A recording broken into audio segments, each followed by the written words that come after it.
Nicholas Kristof's latest New York Times column, he writes, "Don't guilt trip me" is a refrain I heard from many readers of my recent columns from West Africa and South Sudan about children dying because of cuts in American humanitarian aid. We cannot save every dying child or every mom hemorrhaging in childbirth, but our inability to save all lives does not imply that we should save none. A starving child on the brink of death can be brought back with a specialty peanut paste, Plumpy Nut, costing just $1 a day.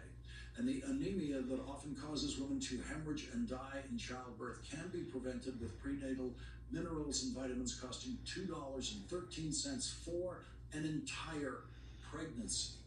Nick Kristof is back with us. And Nick, I find in those comments you've been getting from readers a hint of what Elon Musk and people who are doing this might be thinking, although we haven't heard from them, that it simply isn't our job to have to do this, even though it's incredibly easy and cheap for us to do it.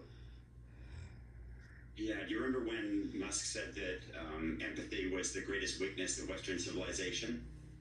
You know, that's kind of what a lot of those views suggest, that we don't need to worry about people of a different skin color or passport color, that we, not only should we not go to heroic lengths to help them, but we should provide $2.13 to help somebody.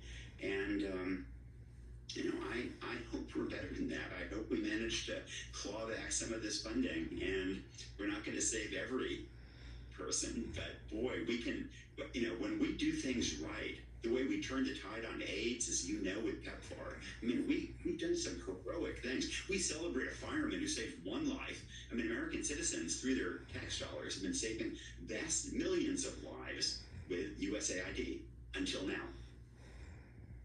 And the president's fund combating AIDS in Africa was a George W. Bush creation. That was, to my mind, the single best thing he did as president. Absolutely.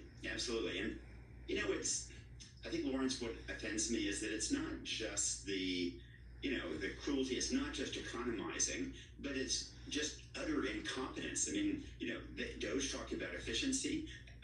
In a warehouse in Sierra Leone, I came across 7 million doses of medicine for river blindness that had been donated by Merck.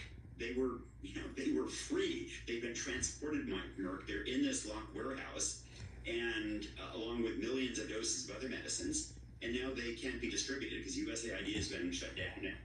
The distribution has been canceled, and this is a free program, and we let it slip through our fingers. Nick Kristof, thank you very much for your invaluable reporting on this, and thank you for joining us tonight. Thank you, Lawrence.